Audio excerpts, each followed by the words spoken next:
बिस्मिल्लाहिर्रहमानिर्रहीम। दिल से दीन की बातें के मुअज़्ज़ज़ नाज़रीन, अस्सलामु अलैकुम रहमतुल्लाहि व बरकातुहू। प्यारे नाज़रीन, आप खुशी में हो, गम में हो, तकलीफ़ में हो, परेशानी में हो, लोगों को अपनी परेशानियां बताने से बेहतर है कि आप अल्लाह पर यकीन करें, अपनी परेशानियां अल्लाह को सुनाएं, क्योंकि अल्लाह पर जो यकीन करता है उसके साथ अल्लाह क्या करता है, अल्लाह पर यकीन की ताकत क्या है। आइए सुनते हैं मुफ्ती सलमान अजहरी से कि अल्लाह पे यकीन की ताकत।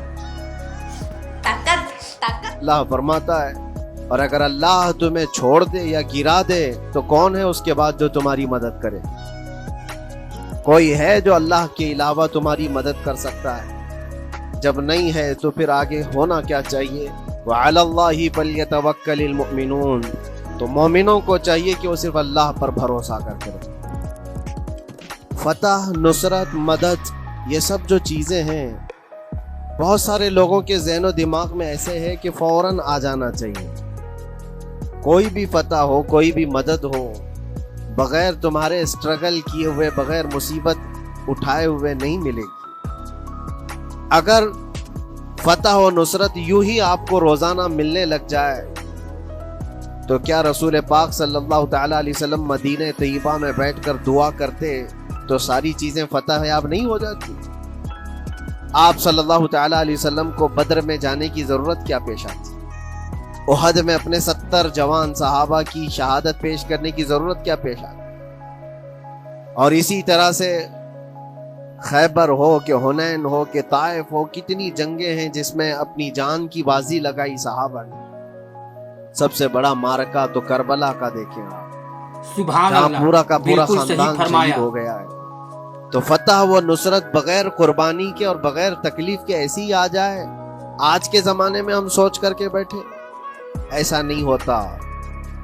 इस्लाम जिंदा होता है हर करबला के बाद, और अल्लाह की मदद आती है, ये भी नहीं है कि नहीं आएगी। कुछ लोग मायूस होते हैं, कुछ लोग नर्वस हो जाते हैं और भागने पर मजबूर होते हैं। ये इम्तिहानात की घड़ी होती है।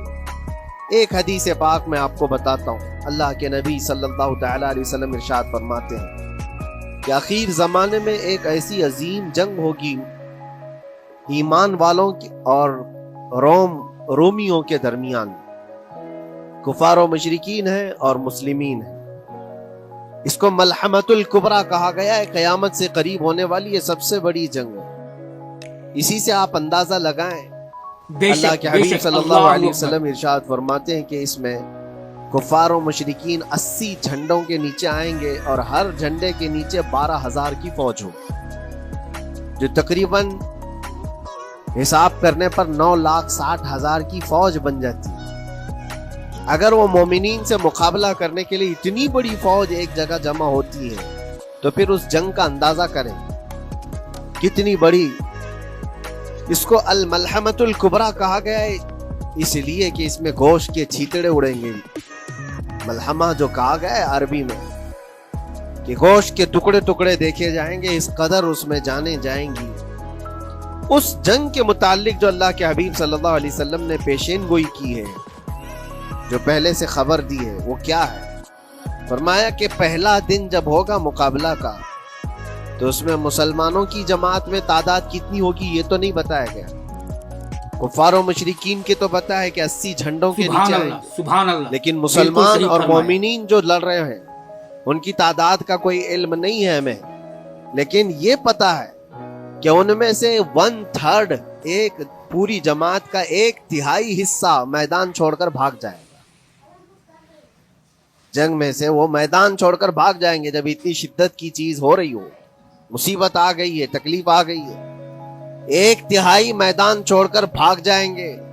और उन पर क्या फरमाया?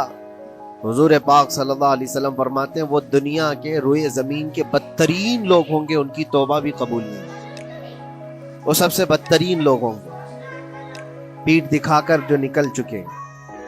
दूसरा मरहला आएगा, दूसरा पड़ाव। सुभान अल्लाह, अल्लाह एक बहुत सख्त स्ट्रगल करने वाला मैदान है, मुसीबत उठा रहे हैं, मुशक्कत उठा रहे हैं। दूसरा दिन ऐसा होगा कि मोमिनीन की जमात का 1/3, 1/3 हिस्सा शहीद हो जाए। قتل ہو جائیں گے. سوچو یہ بہت بڑی بات ہے. یہ دونوں چیزوں پر میں آج آپ سے گفتگو کرنا چاہتا ہوں. 1/3 حصہ میدان چھوڑ کر بھاگ جا رہا ہے اور 1/3 حصہ قتل ہو گیا, شہید ہو گئے. بچے کتنے ہیں؟ 1/3. لاسٹ میں 1/3 حصہ بچا ہے. یعنی ایک میں اگر 3 پارٹ کریں تو 2 پارٹ تو ختم ہو گئے, 1 پارٹ بچا ہے. اور اللہ کے نبی صلی اللہ علیہ وسلم فرماتے ہیں اللہ رب العزت اس آخری 1/3 حصے کو فتح مبین عطا فرمائے گا. فتح تو ہے ان کی, فتح ہوگی ان کی, لیکن جو حصہ بچا ہوگا وہ اخیر کا 1/3 حصہ ہوگا. اب اس پر مجھے عرض یہ کرنا ہے, مومنوں کو اگر فتح دیکھنا ہے, اللہ کی نصرت اور مدد دیکھنی ہے, تو یہ 2 چیزیں تو برداشت کرنی پڑیں گی. کون سی؟ پہلی چیز اپنوں کا چھوڑ کر بھاگ جانا, اور دوسرا اپنوں کا اپنے سامنے مر جانا. یہ دونوں چیزیں ہمیں دیکھنا پڑے گا. بہت سارے ایسے ہوں گے جو چھوڑ کر جا چکے ہوں گے, دامن چھڑا رہے ہوں گے, بھاگ چکے ہوں گے. سبحان اللہ, بالکل. اور کچھ صحیح وہ فرمایا. ہوں گے جو لڑتے لڑتے اپنی جان دے چکے ہوں گے. یہ دونوں بھی بہت سخت مسئلے ہیں میرے عزیز. انسان کو یہ پگھلا دیتی ہیں چیزیں. اگر آپ کو ایسا لگے کہ میرے اپنے جاننے والے لوگوں میں سے کچھ لوگ مجھے چھوڑ کر بھاگ جا رہے ہیں, تو یہی انسان ٹوٹ جاتا ہے. اس کے دل کی کیفیت بدلنے لگ جاتی ہے. وہ پھر مایوسی کا شکار ہونے لگتا ہے. میری جماعت میں 100 لوگ تھے, 90 تو بھاگ رہے ہیں, 10 کیا کریں گے؟ اس کا اندر سے جو عزم تھا, حوصلہ تھا, وہ ڈاواں ڈول ہونے لگ جاتا ہے. اپنوں کا چھوڑنا یہ بہت بڑی آزمائش ہوتی ہے. وہ کسی بھی میدان میں آپ دیکھ لیں, کسی بھی میدان میں اپنے لوگ اگر چھوڑ دیتے ہیں تو یہ اس کے لیے آزمائش ہے بہت بڑی. اور دوسری آزمائش تو یہ ہے, بچے آدھے تھے, اس میں سے تو آدھے انتقال کر گئے. کبھی میرا عزیز دوست, کبھی میرا عزیز بے شک, مشورہ بے شک, دینے والا اللہ مشیر, اکبر. کبھی بہت زیادہ مجھے سپورٹ کرنے والا, ایسے لوگ جب انتقال کرنے لگ جائیں تب پھر آدمی پھر ٹوٹ جاتا ہے. کچھ تو بھاگ گئے اور کچھ تو قتل ہو گئے. میں کیا کروں میرے عزیزوں؟ جو اخیر میں بچنے والے لوگ جو ہوتے ہیں نا, وہ معمولی نہیں ہیں. وہ اللہ کی ذات پر سب سے زیادہ توکل کرنے والے لوگ. ان کو کوئی چیز ہٹا نہیں سکتی. اپنوں کی بے وفائی بھی ان کے قدموں میں لرزہ نہیں لاتی, اور اپنوں کا انتقال ہو جانا بھی ان کے حوصلوں کو نہیں توڑتا. تبھی جا کر کے اللہ تعالیٰ انہیں فتح مبین عطا فرماتا ہے. اور یہ چیز ملحمت الکبریٰ میں دیکھی جانے والی تھی, دیکھی جانے والی تھی, جو قیامت کے قریب ہونے والی جنگ ہے. لیکن میرے عزیزوں, آج ہم نے اپنی آنکھوں سے یہ مشاہدہ کیا ہے غزہ کی سرزمین پر, فلسطین میں 15 مہینے کے بعد آج صہیونی حکومتیں اور یہودی غاصب حکومتیں صلح کرنے پر اور ایگریمنٹ کرنے پر مجبور ہو گئی. دنیا ان کے منہ پر تھوک رہی ہے. تم 50,000 سے زیادہ لوگوں کو قتل کر کے صرف 200 لوگوں کو چھڑانے کے لیے آج بھی فتح کا جشن منا نہیں پا رہے ہو, بلکہ پھر جھک کر کے ان کے ساتھ معاہدہ ایگریمنٹ کرنے پر مجبور ہو. یہ فتح ان بچوں کی نہیں ہے تو اور کیا ہے, ان مظلوموں کی نہیں ہے تو اور کیا ہے, جن کے پاس کھانے کو روٹی نہیں ہے اور پہننے کو کپڑے تک نہیں رہ گئے, ان کے علاج معالجے کے لیے دوائیاں نہیں رہ گئی, لیکن عزم اور حوصلہ ایسا ہے کہ اللہ ابھی ہمارے ساتھ. میرے عزیزوں, ان کے توکل اور ان کے عزم کے متعلق یہ صرف اور صرف اخبار کی باتیں نہیں ہیں, سوشل میڈیا کی باتیں نہیں ہیں. مخبر صادق رسول کریم صلی اللہ علیہ وسلم نے 1400 سال پہلے ہی بشارت دی تھی. اللہ کے نبی صلی اللہ علیہ وسلم فرماتے ہیں کہ دمشق کے ابواب یا پھر بیت المقدس کے آس پاس رہنے والوں میں ایک جماعت ہمیشہ قیامت تک ایسی رہے گی جو حق کے لیے لڑتی رہے گی. حضور پاک صلی اللہ علیہ وسلم فرماتے ہیں حق کے لیے وہ لڑتی رہے گی, قیامت تک ایک جماعت ہوگی. اور ان کی فضیلت میں میرے آقا فرماتے ہیں کہ ان لا یضرهم خذلان من خذلهم, ان کو دھوکہ دینے والوں کا دھوکہ ان پر کچھ اثر نہیں کرے گا, یا پھر ان کو چھوڑ دینے والے یا ان کی بات نہیں کرنے والے, یہ سب چیزیں ان کو کچھ بھی ضرر نہیں پہنچائیں گی. میں اس سے قبل اسی مسجد میں آپ کے پاس اس حدیث کو دہرا چکا ہوں, بیان کر چکا ہوں. اللہ کے نبی صلی اللہ علیہ وسلم فرماتے ہیں ان کو کوئی چیز نقصان نہیں پہنچائے گی, دھوکہ دینے والوں کی دھوکہ دڑی ان کا کچھ نقصان نہیں پہنچائے گی. آپ ہو سکتا ہے سوال کریں इमारतें टूटकर राख में बदल गई, हजारों बच्चे कब्रों में सो गए, कितनी औरतें बेवा हो गईं, कितनों के घर उजाड़े गए, कितनों के हाथ पैर तोड़े गए हैं। बमबारी में वहां पर कौन सही सलामत रहा? 2 लाख के करीब लोग मुतासिर हुए। और मौलाना आप कहते हैं हुजूर ने फरमाया हदीस में उनको कुछ नुकसान नहीं होगा। ये नुकसान नहीं है तो और क्या है? हो सकता है आपके जहन में सवाल गर्दिश कर रहा हो। बिल्कुल सही फरमाया। आप बार बार ये सोच रहे होंगे अल्लाह के नबी ने फरमाया उनको कोई चीज नुकसान नहीं देगी, धोखा देने वालों की धोखाधड़ी से उनका कुछ बिगड़ेगा नहीं। इतना तो बिगड़ चुका, पूरा राख में बदल गए, इलाज कराने के लिए दवाई तक नहीं है, तो फिर क्या? अल्लाह के नबी ने क्या फरमाया कि उनको नुकसान नहीं पहुंचेगा, उनको जरर नहीं होगा। फिर ये सारी तकलीफें और ये जरर क्या है? मैं बताता हूं मेरे अजीजों, जिस्म का नुकसान, जान का नुकसान, माल का नुकसान, जायदाद का नुकसान, ये अल्लाह के नबी ने नहीं फरमाया। ये नुकसानात मोमिन के लिए कोई माने नहीं रखते। अगर ईमान सलामत है तो पूरी कायनात सलामत है। और ये अल्लाह तबारक व तआला ने आज तक उनके साथ रखा है, उनका ईमान महफूज है, ईमान मौजूद है, जिसकी वजह से ये सारे नुकसानात कुछ माने नहीं रखते। इसलिए कि ये तकलीफें, ये जो सारी मुसीबतें आई हैं, इस पर तो अल्लाह ताला ने अजर अजीम का वादा फरमाया, अजर अजीम का वादा फरमाया है। हाँ, अगर ईमान ही चला जाता तो फिर कौन सी जन्नत मिलती, कौन सी खुशबू जन्नत पाते? कुछ नहीं होता। ईमान सलामत है, जिसकी वजह से उन्हें दुनिया में भी अल्लाह सुरखरुई अता फरमाएगा। एक भी जगह से कहीं उन निहत्ते मुसलमानों को जो गरीब मजलूम हैं और टूटे फूटे हाथों और टुकड़े पहने हुए बच्चे हैं, उनको कोई ये नहीं कहता कि जालिमों के लोग हैं, बल्कि हर कोई ये कहता है एक जालिम के खिलाफ, जिसके पास दुनिया के सारे आइटम पावर हैं, लेकिन ये निहत्ते बच्चे खड़े हैं, दुआएं भी उनके साथ हैं और रहमत इलाही भी उनके साथ है। सलाम है उन गजा के मजलूमीन को। और वहां तो बच्चे, मर्द तो मर्द, औरतें। आपने सुना होगा उन जवान लड़कियों का, मैंने देखा था, वो कह रही थी कि हम रात को बुर्का पहन करके और रात को हम हिजाब पहन करके सो जाती हैं, इसलिए कि बमबारी में जब घर तबाह हो जाते हैं, सुबह लोग लाशें उठाने आते हैं, तो कहीं हम बेपर्दा लाशों में ना मिल जाए। सलाम उन बहनों को। आज वो औरतें सबक ले उनसे जिनको अल्लाह ने हर तरह की नेमतें दी है।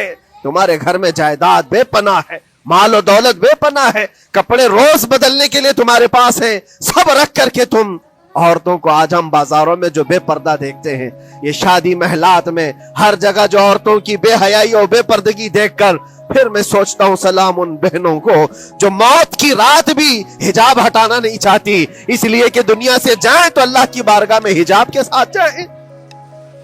ये ईमान हो तो फिर अल्लाह तबारक व तआला की मदद भी आती है, नुसरत इलाही आती है। मुझे बताओ मेरे अजीजों, 50,000 का खून कर देने वाला वो जालिम और गासिब इसराइल, वो अपने 200 कैदियों को छुड़ा क्यों नहीं सका? वो हासिल क्यों नहीं कर सका 200 लोगों को, बल्कि उनमें से 5 लोगों को क्यों नहीं हासिल कर सका? 50,000 को कत्ल कर डाला, और वो भी सिविलियंस को, शहरियों को, जिनसे तुम्हारा मुकाबला है, उनकी मौत की तो कोई खबर ही नहीं आती। जो तुमसे बरसरे पैकार हैं, जो लड़ रहे हैं, उनके मौत की खबर नहीं आती। बच्चों की मौत, औरतों की मौत, हॉस्पिटल में मौत, ये सारा जो नाच देखा गया है 15 महीने से हम देखते आए। लेकिन अफसोस इस बात का है मेरे अजीजों, अल्लाह का अज़ाब उन जालिम बादशाहों पर भी आएगा जो इनकी मौतों पर देखकर तमाशे कर रहे हैं। वो अपनी अय्याशियों में मसरूफ हैं, वो अपने ऐश कदों में शराब नोशी और कबाब खोरी पर मसरूफ हैं, और इन बच्चों की तड़पती हुई लाशों पर वो अपनी कुर्सियां सजाए बैठे। वो अरब के जालिम बादशाह कहाँ हैं जिनके घरों में सोने के टॉयलेट बनाए गए हों, जो सोने की कुर्सी पर बैठ करके हुकूमत और तख्त बिछाते हो? मेरे अजीजों, उनकी भी पकड़ आने वाली है, आप इंतजार करो, क्योंकि अल्लाह ताला कुरान में फरमाता है वसयअलमुल्लज़ीन ज़लमू अय्य मुनक़लिबिन यनक़लिबून, अनक़रीब जुल्म करने वाले ये पहचान लेंगे कि अल्लाह उनको किस पलटी में गिराए। सुभान अल्लाह, बिल्कुल किस पलटी में, किस खाई में जाकर के गिरेंगे, अंदाजा करो। जालिम सिर्फ वो ही नहीं है जो बमबारी करता है और कत्ले आम करता है, जालिम वो भी है जो तमाशाई बन करके लोगों का सपोर्ट करता है, उन लोगों को सराहता है जो जुल्म कर रहे हैं। अफसोस का मकाम है। वो चीखते रह गए, चिल्लाते रह गए, और फिर आखिर में वो बच्चों ने पुकार करके ये भी कहा, हमें किसी जगह से मदद की उम्मीद नहीं है, ना हमारे पड़ोसी मुल्क से, न किसी बहुत बड़े मुस्लिम बादशाह से। हमें उम्मीद है फतह की और मदद की तो परवरदिगार आलम से। और यकीनन मोमिनों के लिए अल्लाह ने यही फरमाया, वअलल्लाहि फल्यतवक्कलिल मुमिनून, और मोमिनों को चाहिए कि सिर्फ अल्लाह ही पर भरोसा करें। मैंने देखा है मेरे अजीजों, ये दुनिया सिर्फ और सिर्फ लॉलीपॉप पकड़ा सकती है तुम्हें, इनके यहाँ मदद की कोई गुंजाइश नहीं है। ये हमारे साथ खेलते हैं, बेशक, इनके दिलों के अंदर से रहम गायब है। ये बच्चों की तड़पती हुई लाशों को देखकर कोई आवाज तक नहीं उठाता। जो आवाज उठाने वाला उसको केस करके बंद कर डालेंगे। जो भी अगर मजलूमों के लिए आवाज उठाए, उनका परचम लहराए, तो कितने तो यहाँ पर एफआईआर हो गए, बंद कर दिए गए। क्यों? मजलूमों के लिए आवाज उठाना क्या ये हमारा राइट नहीं है, हमारा हक नहीं है? तुम जालिमों के लिए अलल ऐलान बात कर सकते हो, हम मजलूमों की बात भी नहीं कर सकते। कैसी बात है मेरे अजीजों, हम जिस दुनिया में जी रहे हैं, इसीलिए मैं आपसे कहता हूं, उठो वो घर ना हश्र ना होगा फिर कभी, दौड़ो के जमाना चाल अपनी चल गया।